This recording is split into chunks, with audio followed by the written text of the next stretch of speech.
Hello watchbangers and welcome back to another video on the channel. It is 11:29 Berlin time and this video will be all about introducing you to my new watch cleaning machine, which will be replacing my old Glashütte one. And this is the new beauty, the Vibrasonic 614B. Now the idea from this came from an internship I did in France because the watchmaker I was under there had this one, and it has a few things which I like more in comparison to the old one. Now, one of the immediate benefits I saw about this was the small size, and while you do see the whole package, you can actually detach the upper part from the lower base, and which means you can just screw the upper box onto the wall next to your watchmaker table and clean your parts as you work. Now, the 614B, I do not know what the numbers stand for. If someone knows, please let me know. But on the side, you have all the electrical information and the attachments for the power plug, an optional ultrasonic plug or heating plug, and the on-off lever, which is super nice and satisfying. I mean, old tools are just much better in my opinion. On the side, you actually have a serial number 2, and is that a shock spring on the one plate? I didn't even notice until doing this voiceover. What the hell? I did have to make an adapter for the cleaning basket holder because the movement holder was attached to this originally, but they're also available from the maker and the factory. This is the adapter. It's just a piece of plastic which I'll probably just replace with metal in the coming months because this is a piece of the ass.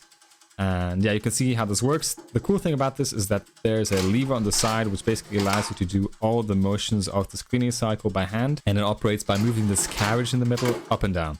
This motion is accredited to these two hinges on the sides which hold the carriage left and right, as well as the springs which pull it back up when you release the lever. So these hinges, they extend, they lock in place, and they go up again when you pull the lever back up. Now you can see the lever also has different positions, which also indicate different steps of the cleaning cycle. The first step is just literally just lifting the basket out of the cleaning fluid. The second one is spinning off the rinse. And the third one is changing the cleaning fluid. And the top one is used when your watch is in a cleaning cycle. Now there are also cleaning jars.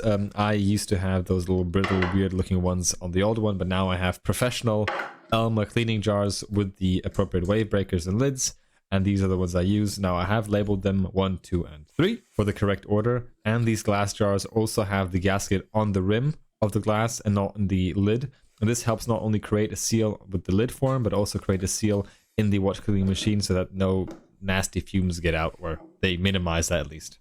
Now on the glass jar, you also have a little indicator where the cleaning fluid, or up until where the cleaning fluid should be, and it should be in that little window right there. And the wave breaker also works way better than the ones I had before, so I'll show you guys later in a more practical demonstration, of course. Another cool fact is that the top of the cleaning chamber also has a gasket, so when the glass jar gets pressed up against it, it creates a seal, minimizing any fumes or smells getting out. I did have to print a little step here for the glass jars to sit on because the jars were a bit too low in the machine and didn't create a good enough seal on the top of the gasket, and that's why I have this little step there. Now, let's go ahead and start this machine. Let's plug this bad boy in on the side. Nice and tight. And let's slip the switch and start the mechanical timer for the cleaning. Now you can see that the basket has two different cleaning methods. This is the more vigorous one, which is indicated by the movement holder on top. And then there's the movement basket version on the bottom, which just does it a bit more lighter. And as long as I don't have two decorated parts, I'll just use the stronger one. The cool thing about this movement is that it doesn't turn in one direction, but alternates spinning cycles, which is, I think, just the more efficient cleaning way. Once the cleaning cycle is done, you can lift the basket out of the cleaning fluid and spin it off in the second position. And this basically just makes sure that all the excess and used cleaning fluids don't contaminate the other cleaning fluids as well in the next jar. Once that is done, you go to the third position, take out your jar, and put your new cleaning jar in, and that's it. So let's have a practical example on the number 2 rinse jar. So the second cleaning fluid this basket would go in technically. We'll lock it in right there, and now we can lift up the lever on the side to engage the cleaning mechanism. So number 2, nothing happens, and once it's all up, this thing will start working. You can see the cleaning fluids are between the min and max thing, so I have filled this in nicely.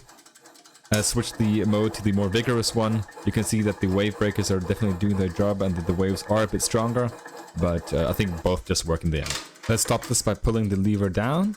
First position, nothing happens. In the second position, as we said before, it will start spinning off all the excess cleaning fluid. You can see the fluid just splattering off the cleaning basket against the side of the jar. And because the jar is so high and there's a little like gasket lid on top, it doesn't really get outside of this little chamber, which is very nice. And once that is spun off for a few minutes, we'll just put it down to the bottom position and switch out the jar. And you would technically put the third rinse, so the third jar now in. But yeah, that's it. And that's the whole machine.